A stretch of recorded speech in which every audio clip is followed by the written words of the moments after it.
doing it. You supposed to be happy you sitting there with Kid L. Why you mad? The Kid L Podcast.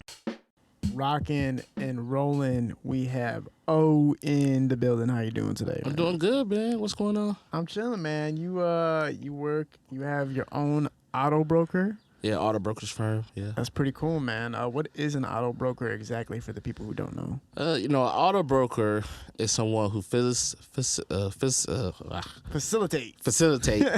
the deal.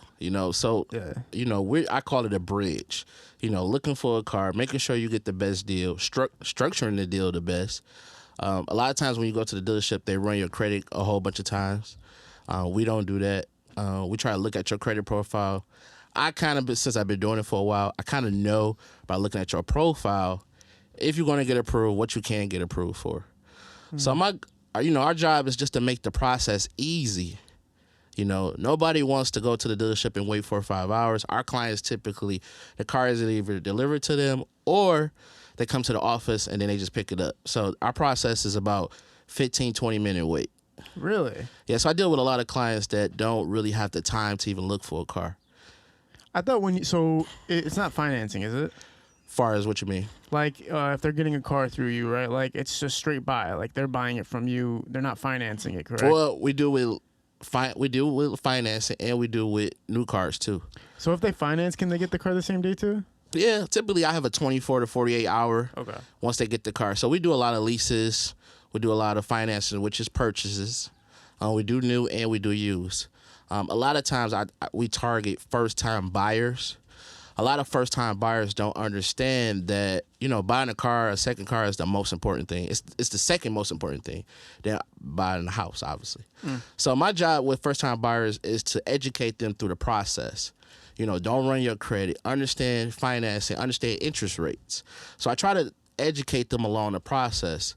A lot of people don't understand, I sell a lot of high-end and low-end cars.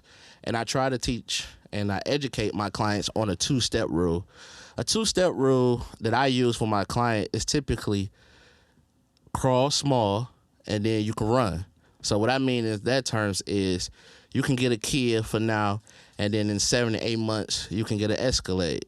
You don't have to be married to the car. All you have to do is date the car.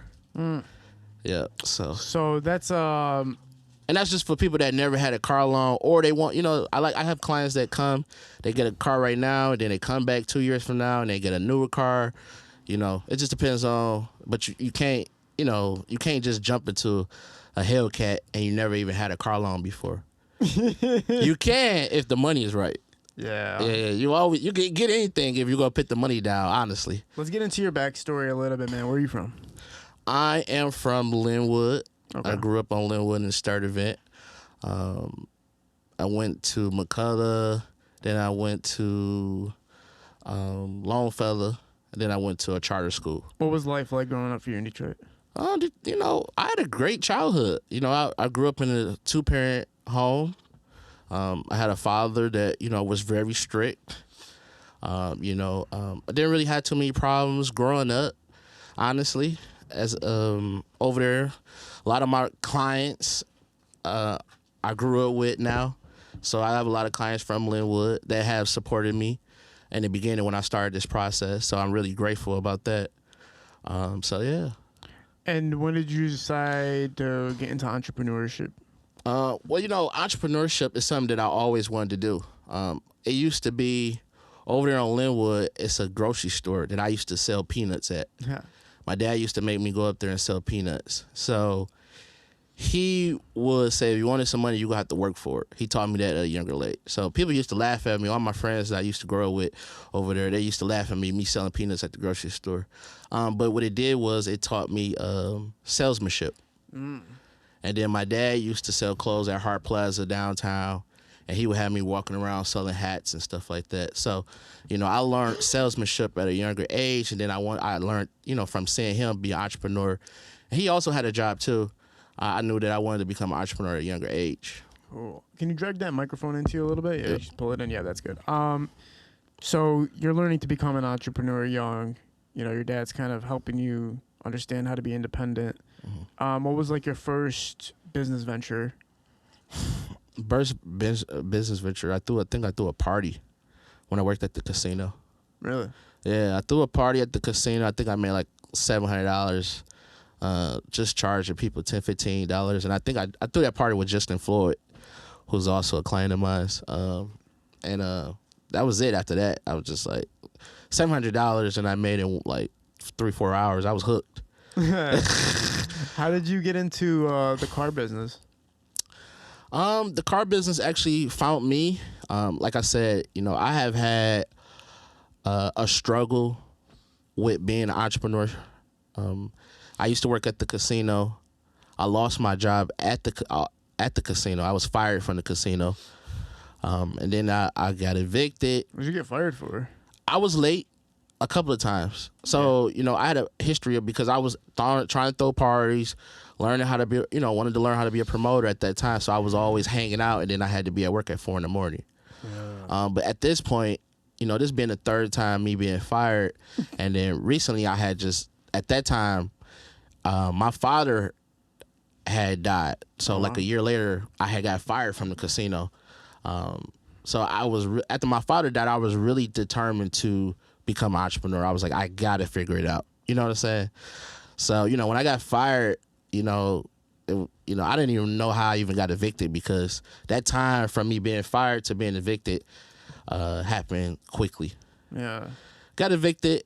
My mom, I remember, and this is a true story, I remember being evicted and they throwing all my stuff out. And at this apartment, I stayed there for 5 years. And at this moment, I began to start breaking down, because at this part, I feel like a failure. I always had a good job, So, now I have no job and I'm being evicted and I got to move back home. I really felt like a failure. So, I'm about to start breaking down. My mom was like, no, not going to do that. You're going to be all right. So, thanks for moms for keeping, believing in me. Moved with her.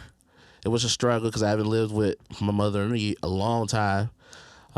So that was different. And then, another broker told me, you send me some people, I give you $250. So I sent him like a friend of mine. He gave me $250 referral fee. And once I knew that I could send him people and get paid, I was hooked. So, and I started from there, just grinding and learning and, remind you, I'm staying in my mom and I'm staying at the basement because there was no room in her house. My cousin stayed there too. So I was staying in the basement and I was selling cars, and I did that for a while. One thing about being an entrepreneur, it's not easy. I know we make it seem like it's easy, but, even in the beginning, I was still selling cars, but I didn't understand the business. So it's an off and on season. So I moved out of my mama's house thinking that I was prepared and called myself buying a house, real cheap in Detroit. It was it didn't have a kitchen. It didn't have no heat. But I said, I was making a couple dollars, so I'm like, I'm going to, fix it up. Well, guess what? I didn't sell any cars for like 2 months. So now I had no income coming in. I was struggling, with this place. But, God has always helped me out. So I'm a faith-based person. So, he's always came through at clutch moments and brought people in my life to help me through the process. Right. So the lady that owned the house, she told me, she said, okay, you can move into my house and you can rent a room for me for $200 a month. And I rented the room for her for $200 a month, and I was still working as an entrepreneur. And then she said, well, I'm going to move out and get the house down the street. She said, I'm going to make your rent go to $400. Nobody was $400, and we talk about a full 1,800 square feet house. That's crazy. Right? So this is all a blessing. Yeah. So I was like, okay, cool. I'm doing that. And I started making some decent money. The opportunity presented itself for me to buy the house. And then I actually bought the house. And I'm glad I did because, now I have some equity in the house now. Wow. So now, when you're starting your own building and brick and mortar, it's a gradual process, right? Or what was the establishment day? Like, when was the day where it's like you got this place, you bought it, it's yours now for the auto broker? Well, auto broker is an online based business. Oh, okay. So when did you establish it as a business? Well, I established the business in June 9th, 2016. Okay. Is when I actually filed the paperwork for Old Auto Brokers and Leasing. Okay. Remind you, I was the first to actually say, I'm a broker, and this is how I'm going to actually be a broker, which was corporate. I address all my clients by their last name. I mocked some different salesmen, how they move, and I made it into a character, which I call as O. So a lot of people know me as O. Right. Yeah, the process of me creating OR Brokers and Leasing has been hard. It's not, and it's still hard to today. I've been doing it for 7 years. I actually been doing it for 8 years, but I've been doing it on paper for 7.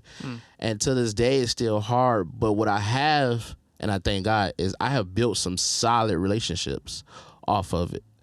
That has helped me in some other ventures, what I'm saying, where I've been able to leverage Old Auto Brokers and Leasing relationships from clients, getting them cars and helping them with their credit and doing all type of things, helping them buy houses. They telling them some things the mistakes that I made, teaching them. And so building relationships throughout the years has landed me different investment opportunities. Oh, very good. Which I'm grateful for, So the cars and the brokerage isn't the only thing that you're paying attention to as far as business right now? No, Old Auto Brokers and Leasing, like I said, is a relationship-based business. Okay. It can leverage you. It has leveraged me into other things that I'm working on now, as far as the healthcare industry. I'm getting into some real estate. Eventually we'll make an announcement. We have some restaurants coming. Cool. That we're working on too, and that's just my relationships. I put an investment group together for that. And these are people that I bought that bought cars from me, and I was able to structure a deal to do other things. So you never know what one thing could lead to. So for anybody that wants to work with you, right? Let's say I'm looking for a car, and there's tons of dealerships everywhere. But I'm looking for something specific. I call you, and you're going to be able to help me find what I need to get. And then also, if I need to get my credit in line, I can also call you to help consult that as well. Yeah, so basically with credit, we don't actually do credit repair. We consult with you on your credit. Right. We have different ways we teach you how to build your credit. We can put you in the right environment or point you in the right direction to get your credit score up to a certain level so you can get the car that you're looking to get. It's all about interest rate. Who's generally your customer? Like, are they usually younger, or like, what do you have like a specific demographic that comes to you more so? Yeah, so our target audience right now is about 22 to 35. Okay. And typically our clients, we deal with clients that have good credit, bad credit, fair credit, all type of credit. It's not, it just depends on if you're looking for a deal, or you're looking for a car and you don't even know where the car is at. Right now it's hard to find different type of cars. What are people looking for the most right now? To be honest with you, I'm selling a lot of Jeeps, a lot of Jeep Grand Cherokees, a lot of Jeep Grand Cherokee L's. I have some Yukon clients. I have a Tahoe deal that I'm selling this week. So, So Jeeps are hot right now. Yeah, Jeeps is hot. Honestly, I've been selling a lot of Kias for my first-time buyers and people with challenged credit. So Kia, I've been selling a lot of Kias for challenged credit people. I've been selling, saying if you can get a new car, you should get it. I will give you a used car, but if I can get you into a new car, I'm going to get you a new car. Why? Because of the interest rate. Typically, the interest rate is lower on a newer car than it is on a used car. So that's, I'm trying to always put people in a way where they can get out the car. I don't want you to, I don't want you to stay in the car for 2, 3, I don't want you to stay in the car for over 3 years. I'm trying to get you out the car. Typically, I get my clients out of the car between 12 to 24 months. What's the incentive to get people out of their cars within 3 to 4 years? Well, typically, people are tired of driving the same car anyway, right? So I don't want to put you in a high interest rate loan.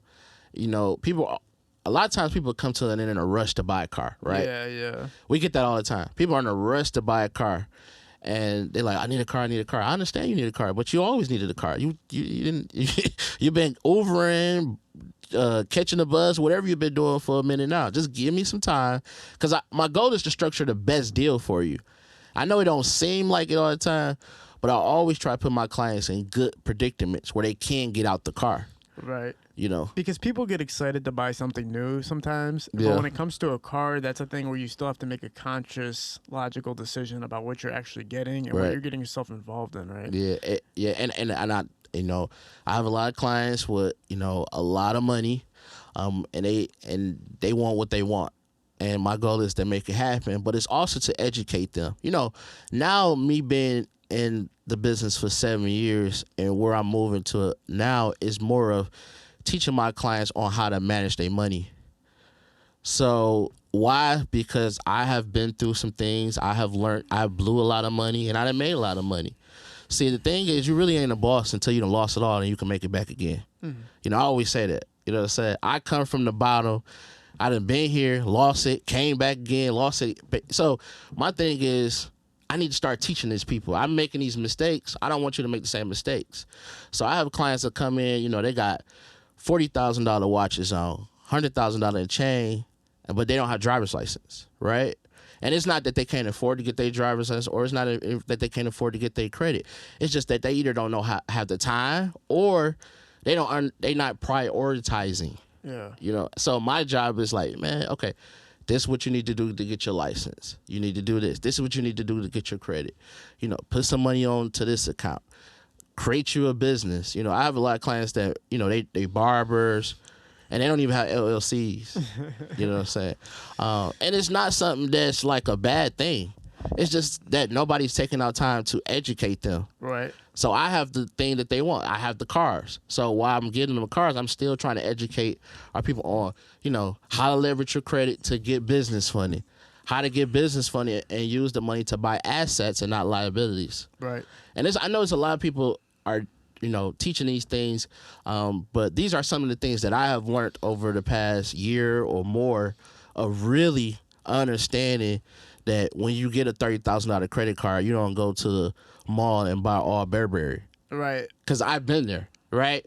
You know, I would get these high credit cards and I'm thinking that I'm going on a shopping spree, when in reality I was buying liabilities and I wasn't buying assets. Yeah. So now my mindset is buying more assets.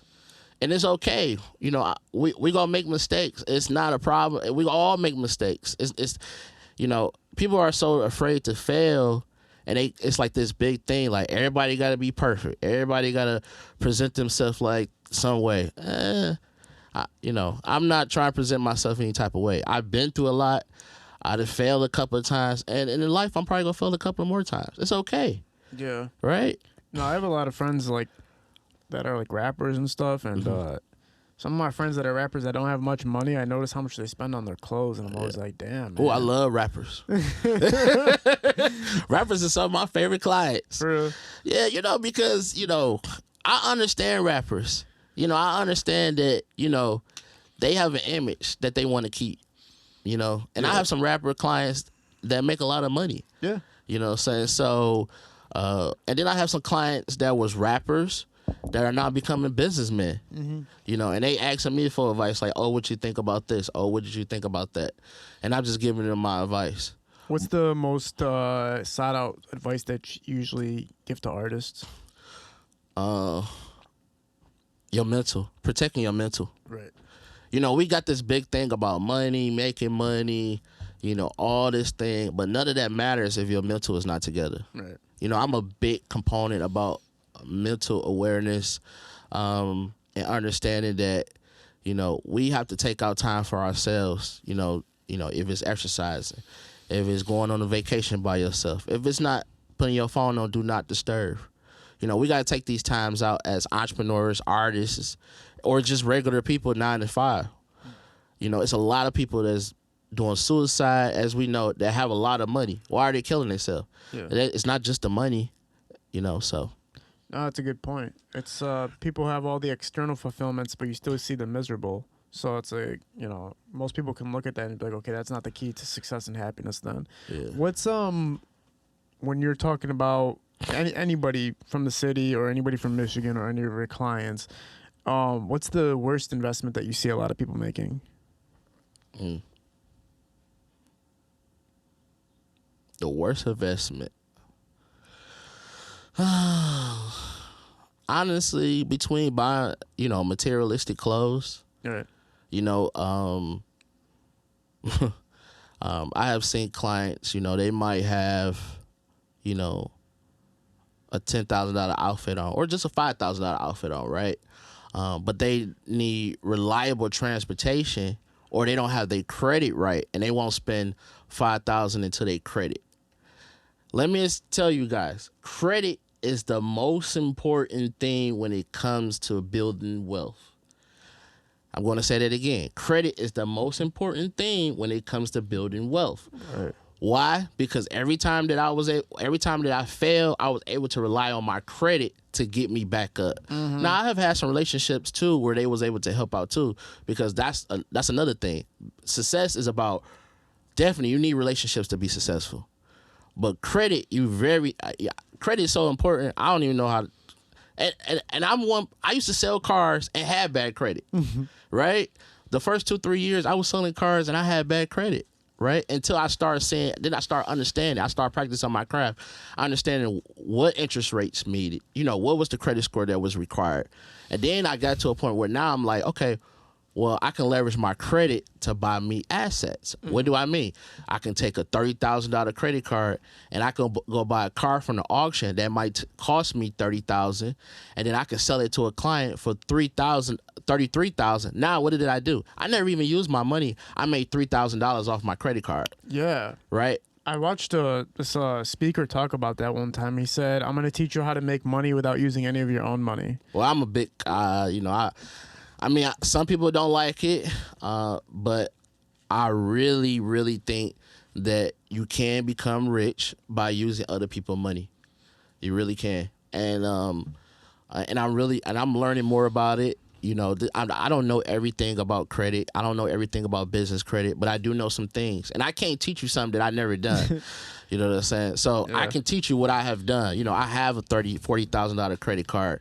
I have went to the bank and got a business loan. I have went to the bank and got a personal loan for a large amount, 30, 40 grand, and then used that and put that to my business when my business was slow. So I have did decent things, and I'm doing more things, and I'm investing in other businesses. Do you think that trading in a car is worth it, or do you think you should try to sell it on your own? Do I think? Oh, well, definitely sell it on your own. Yeah. If you can. Yeah, people trade cars into me all the time to get, what I'm saying? But I always tell you can always get more on the street than you can at the dealership. That's just what it is. Yeah. Yeah, I see a lot of people do that, and I'm always like, damn, man, like you could have probably made like a few $1,000s more if you just took the time. But there is a lot of bullshit with that. Like you got to keep meeting up with people. You can, honestly, I do well with trading cars in because I can call the client and be like, look, I got this car, you want to buy it? And then, I might make a $1,500 or $2,000 fee on top of it, and then the client, they get their money, then I charge a $2,000 fee. So, because I have the client that's looking for it. Now, is there like a competitive nature to your field? Is there other competitors? Oh yeah, it's very competitive.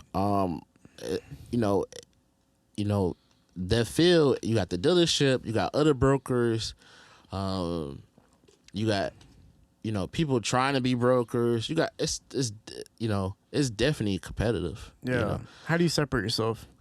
Man, I just try to be myself.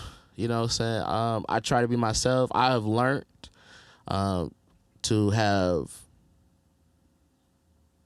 better learning how to articulate to my customers. Mm-hmm. So, I've dealt with a lot of non-traditional clients, and non-traditional clients is, your barbers, your rappers, your strippers, self-employed people. So you have to articulate to them the process and break it down to them. So I'm learning how to get better at that, because everybody don't think like you. Just because I understand credit or I understand finance, it doesn't mean they understand it. So it's my job to break it down to them so they can understand it. When people talk about dealers and stuff like that, and they talk about the car industry, a lot of people think like, oh, it's another sleazy car salesman trying to sell me something, or it's another this or that, and like dealers have like a bad rep for their intentions or ripping people off. And when you look at other dealerships, do you see that as it being a case or anything like that? Or do you think dealers don't have a bad rep as much as brokers do. Bro. Yeah, listen, when I was starting to be a broker, I remember emailing to different dealerships, and they was like, "Oh, you gotta hide broker. You can't have broker on there, right? You can't say you're a broker. You know. Now I walk into dealerships and I deal with some of the top dealerships, and it's okay, right? They already know who I am, and they calling me. Can you send us some deals, right? So, brokers have had a bad name more than dealerships, but by our reputation, by being in business for 7 years, we getting better and better and better. So I don't try to. All I do is stay in my lane. I don't know what nobody else is doing. People calling me like, "Oh, my man is just doing this. He said he could do this." Typically, if the deal sounds too good, it ain't a good deal. It's something going on. I'm gonna be honest with you. I've been doing this for a long time, and I know a lot about the industry, and it's a gray area, and a lot of people cross that gray area, and that's not something I'm willing to do. What's the biggest complaint that most customers have in general when it comes to anything of getting a car from a dealership or a broker that you constantly get phone calls about? Well, right now it's about the car payments because the federal interest rates are higher now, and the cars are higher. So typically we used to get clients, $300-$400 car notes or maybe $500. But now for something really nice, you're looking at $700 to $1,000. You got Escalades going for $1,500-$1,600. Man. I had just got a client, who by the way has excellent credit. I'm give him a shout out, DJ BJ. Okay, DJ BJ. Yeah, excellent credit. And I remember talking to him about his credit. He was already doing his thing, but he's one of them clients that's listened over the years about how important credit is. And I call it him having Jesus credit. Jesus credit is when you can get anything, right? So typically, he has everybody know I did a deal with him. He got a BMW 760 with no money down. Right, over $100,000 car with no money down, right? But he didn't start there. You know what I'm saying? He had a couple of cars, then he went from, and then he started getting cars in his business name. So now he don't even get cars in his personal name. He has built his business credit up to now where he get all his cars in his business name now. Wow. So that's what I talk about, leveraging your personal credit to your business credit. So now the debt is not showing on his personal credit, and it's all on his business credit. So what that does is now that lets you got more buying power on your personal. Yeah. I know that when you do the financing option and stuff like that, I'm pretty sure they put like trackers in your car to make sure you can't just take off or disappear with the car until the car is paid off, right? And so like, how do people respond to that? And when those people are back on their feet and can try to do it again, like try to get a car again, but they have that reputation of maybe not, having a car repoed, is there a trust in them still, or like how does that work? Those cars that you talk about, they put trackers in. We typically don't sell them type of cars. Oh, for real? Yeah, that's normally for clients like with really, really challenged credit, and they usually do in-house financing. Okay. Obviously, it's a GPS in all cars, and if you're buying $100,000 car, of course they're going to be able to locate it. Obviously, that's GM, all them type of cars. They could find the car obviously if they really want to find it. But as far as what you're talking about like in-house financing. Now we have a car rental program we do for some of our clients for long-term rentals, and we have trackers on our long-term rentals. So yeah, and I have clients that pay me for the long-term rentals weekly basis. How do you feel about Chargers being stolen and Dodge cars being difficult to maintain in Detroit? How do I feel? Well, I sold a lot of Chargers, a lot of scat packs. So how do I feel about them being stolen? Just have insurance. That's it. So if your Dodge gets stolen and you have insurance on it, they pay you back everything. They give you full coverage. If you have full coverage on your car, typically they'll pay the car off for you and get a newer car. Oh, really? Yeah. And if you got good credit, Once again, if you have good credit, you shouldn't be putting a lot of money down on a car. Now, if you have bad credit and you're trying to get your credit repaired and then of course you're going to spend a lot of money going through that process. But when you have good credit, you don't put a lot of money down to get a car.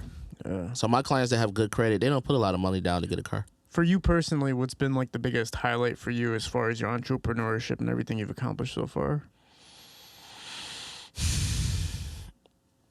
Man, just stay in the business. Yeah, right? Like, I ain't hit no $1 million, none of that stuff. Just stay in business. I'm blessed to be able to stay in business. I'm 7 years in, and I'm blessed to be 7 years in. Yeah. I'm blessed to go in my office every day and still do deals. So I'm blessed to be able to use my business to leverage that and to start other businesses. So I don't, most people are trying to be like, I'm doing this, I'm doing that. No, that's not me. I'm just blessed to be able to, that I don't have to go to the casino, because that's where I used to work at. Yeah. You know what I'm saying? I used to work at the casino, and I remember how I used to feel. I used to come in there just feeling like, man, when I'm going to get out of here? You know what I'm saying? Like, I used to be dealing dice like, man, like, please get me out of here. I mean, oh, my God. Talk about hating your job.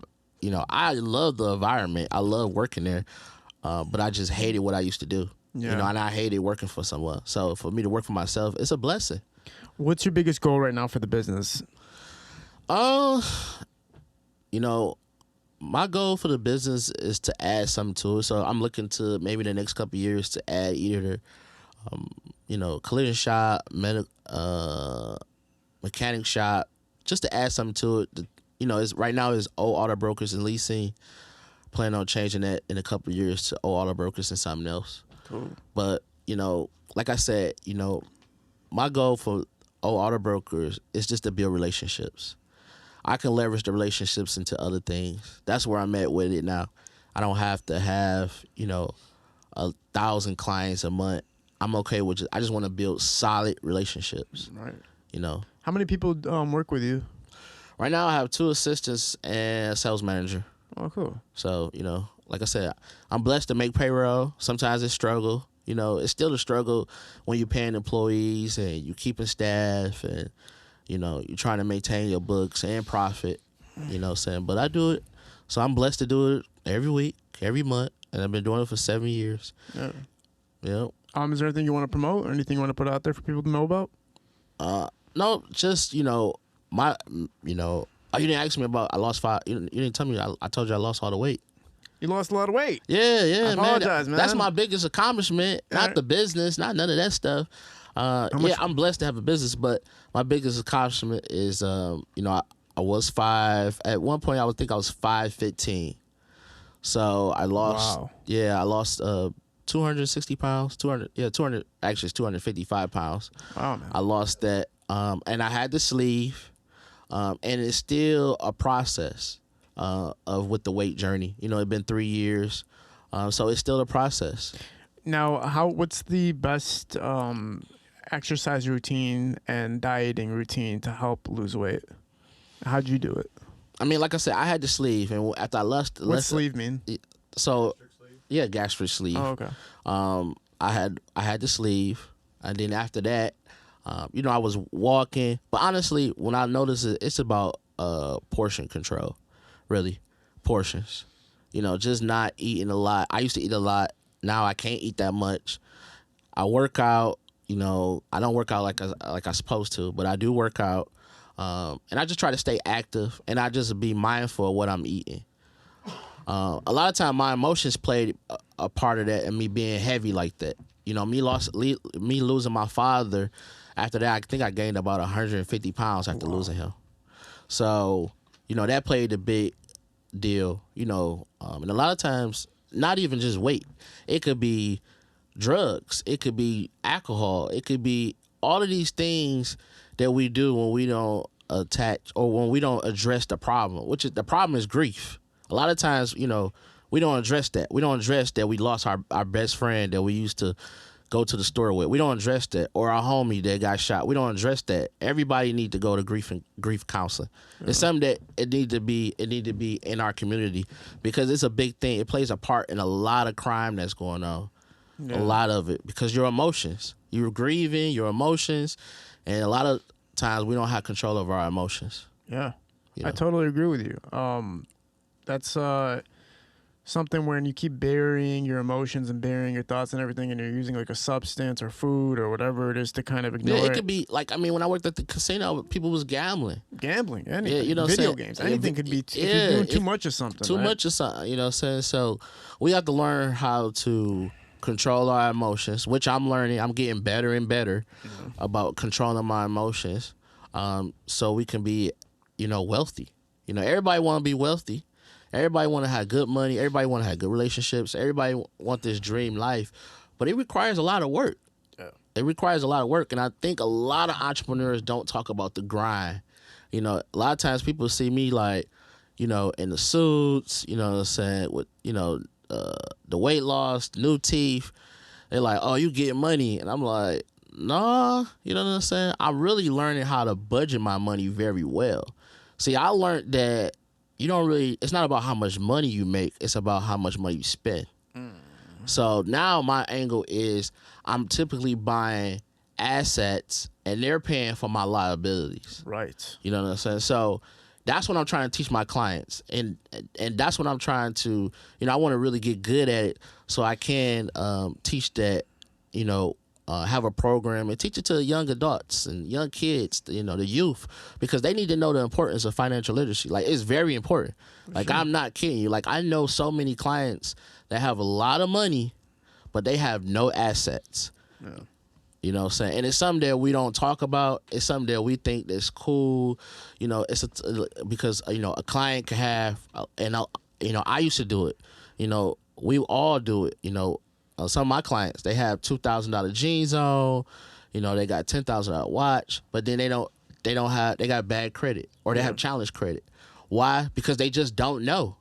You know what I'm saying? But as soon as you teach them and they learn, they excel very quickly. Yeah. You know what I'm saying? So, like I said, my goal is just, somebody trying to learn something as far as financial literacy, or they want to learn, they want, just even understanding your numbers. Like, how much money do you have coming in? How much money do you have going out? Do you even do a budget? Like, you can still be, a hood guy. You can still be a rapper, but you can need to know your numbers. Yeah. You need to know what's coming in and what's going out.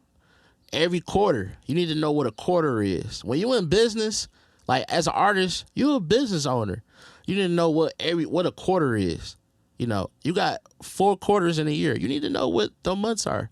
So these are some of the things, just basic principles that I have learned over the years that I didn't even know. Yeah. I was running the business and I wasn't even running it right. So now my goal is to try to teach some of my clients, educate them on the things that I learned, because I'm not perfect and I done made a lot of mistakes, but I don't want them making the same mistakes. Oh, beautifully said, man. Yeah. I really appreciate you being a part of this, man. This is very educational. It's good to have a difference here. Somebody's actually educating, more than just entertaining. You know what I'm saying? Yeah. I didn't, like I told you, I didn't want this to be about, me selling cars. I just wanted to be able to educate from all standpoint, financial, mental, a couple of things. But if you want to buy a car, you can always buy a car. Yes. Remember, if you can dream it, you can drive it. For sure, man. Appreciate you being a part of this, man. We're at Parallel Sound Studio. High Low Visuals is in the building. We had O in the building. We're out. Peace.